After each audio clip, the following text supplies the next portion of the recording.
Corriente soñadora, con balcón hacia el río, espejada en tus aguas, tu tiempo tranquilo. Volvemos nuevamente, ya estamos metiéndonos en la última media hora de Principio de Diálogo, una conversación muy interesante. Pocho, ¿me podés terminar de contar el tema de las 7 puntas? Llegamos a la primera era... la Ingá, que está frente a la isla del Talar. Ajá, lo que hoy es Punta Aldana. Y la isla del Talar que forma, está frente está rodeada por el Pasito, se llama, que era donde quedaban todas las jangadas. Te prometí hacer cortito para que sí. Vos no te puedo relatar todo. La segunda, la Yatetá, que está ahí al costado este de la bajada del Puerto Italia. Cada una tiene su historia, su gente, sus cosas, que no podemos tratarlo en un programa de televisión.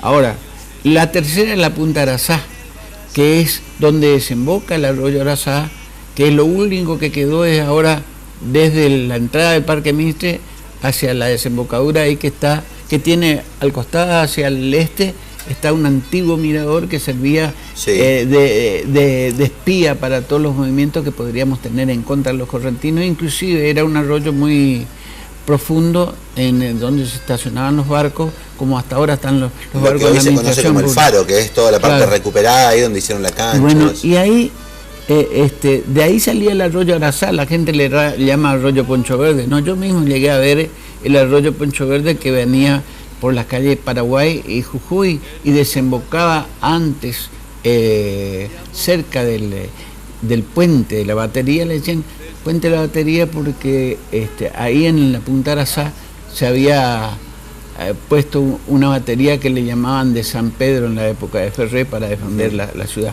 Nos sigue hablando. Está bien, vamos con la cuarta. Vamos con la cuarta, que es la Punta Ñaró, a la que le pusieron San Sebastián.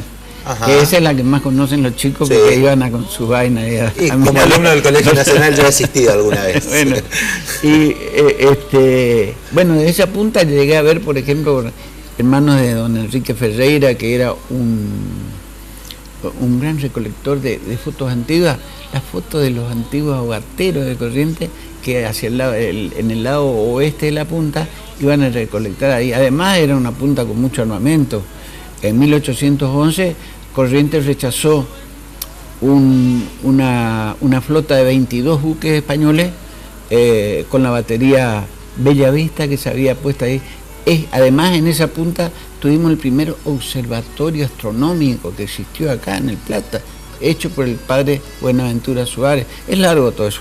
Después está la punta Tacurú, que viene de Itacurú, que quiere decir piedra granulosa, que era un lugar donde también después de la guerra de la Triple Alianza llegaron a habitar muchos los negros. Después se juntaron todos con los del Cambacuá a través justamente de esa comunicación del arroyo Tacurú, al cual la gente siempre, por ganar plata y no pensar en la belleza, que puede ser algo como Venecia, lo entubó, le metió tierra arriba y le hizo la calle Entre Ríos. Hicieron asfalto, vamos a poner. Entre Ríos, por lo menos hicieron referencia al tema. ¿Por qué? Y después la punta Tacuara, que bueno, eso recuerda mucho a la gente porque había varias pistas antes para distintos niveles. Y después la punta Arazatí, que eso sí está ligado al origen de la historia, y más una historia que se empieza a contar en los archivos de Corrientes, rescatados por Hernán Gómez en su tiempo, estoy hablando de 1945, donde hablan los antiguos que el milagro de la cruz sucedió la víspera del Domingo de Ramos de 1585, no 88. Por eso en el 88 no figura en una cosa administrativa lo que es el milagro de la cruz, que además no lo entendían ni siquiera los sacerdotes, porque el milagro de la cruz sucede, ¿qué es? Es que les cae un rayo cuando están intentando quemar la cruz. Sí, y esos que estaban intentando quemar la cruz eran gente que lo tratan como apóstatas de Itatí, cuando Itatí, el Yaguarú, que era el origen de Itatí, que existió, era precolombino y tomó cuerpo a partir del descubrimiento de Gaboto 8 años antes que Buenos Aires, 9 años antes que Asunción.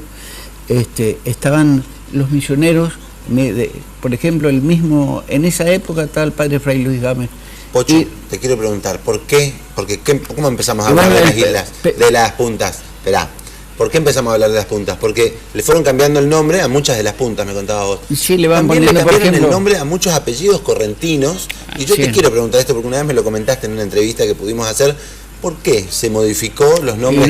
La inquietud siempre, lo peor que puede haber y lo mejor que puede haber para adueñarte una cultura es sacarle su palabra.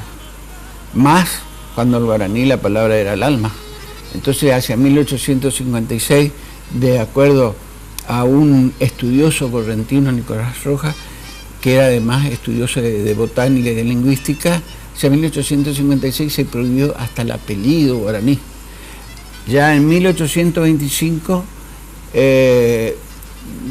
terminaron con el cabildo aborigen itateño, que tuvo un crecimiento que acá Corrientes no tenía música. Itatí tenía 11 músicos, 11 cantantes que venían acá a animar los grandes festejos. O sea, es muchísimo más lo que no sabemos de lo nuestro que lo que se cuentan en las facultades. Por eso yo me rebelo un poco contra esto, pero trato de rebelarme con buen carácter. Por supuesto, con alegría, no hay que perder la alegría para rebelarse. No sé de qué otra cosa que me querías que me hable. Te quería preguntar, para ir cerrando también, porque tengo a Manuel, que creó la bandera de la ciudad, que va a ser un símbolo en el futuro, más allá de todas las polémicas que se puedan generar ahora. ¿Volvés al Festival del Chamamé? ¿Hubo un momento en el que no estuviste? ¿Qué pensás de la fiesta que el año que viene cumple una cifra interesante de años de continuidad? Bueno, eso es importante. En mi época, directamente, cuando era chico, directamente acá no se escuchaba chamamé, excepto algunos puntos que, por ejemplo, el mismo Amado Omar Almeida, que me dio el dato de la Punta Inga, me contaba, no, en Corrientes ya en tal lado, bien en las afueras, se tocaba lo nuestro. Así como prohibieron la palabra guaraní, los nombres guaraníes, también prohibieron esto. Ahora, aclaro una cosa, yo no estoy de acuerdo con que se obliga a nadie que aprenda guaraní. Aquí hay una ley que obliga a la gente, no. Nosotros tenemos que ser fruto de nuestros sentimientos, tenemos que ser fruto de nuestra espiritualidad. Aquel que quiere ser totalmente correntino, que aprenda el guaraní, que el guaraní cuando decía horizonte, por ejemplo, decía ararembé, que quiere decir los labios, el cielo, ¿te das cuenta?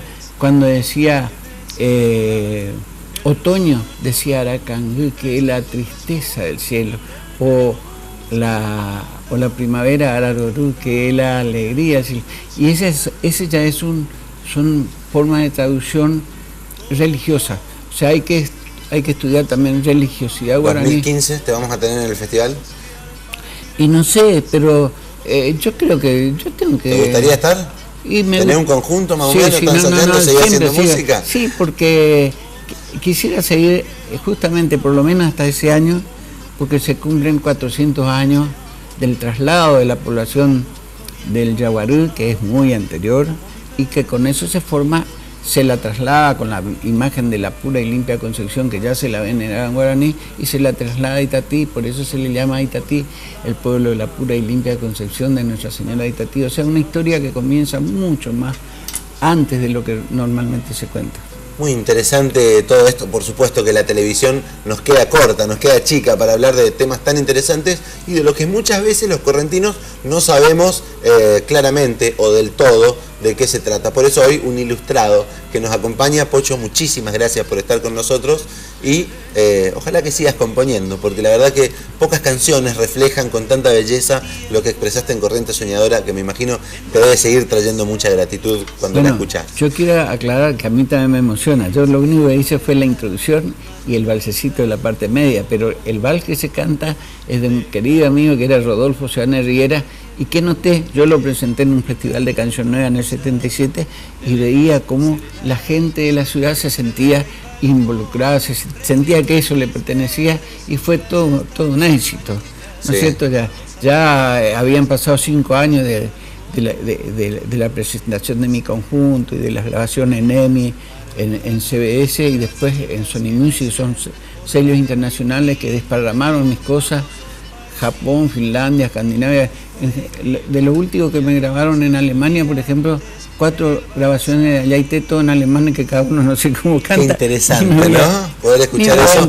Se puede buscar capaz que un poco en internet. Nosotros nos metemos en un nuevo corte y en el próximo bloque con Manuel Echeverría, que es el ganador de Una bandera para mi ciudad y toda la polémica que generó en la semana todo esto. No se vaya, enseguida volvemos. Pocho, muchas gracias. Gracias también, gracias Julián, mucha suerte. Yo por ahí te pido un poco de disculpa.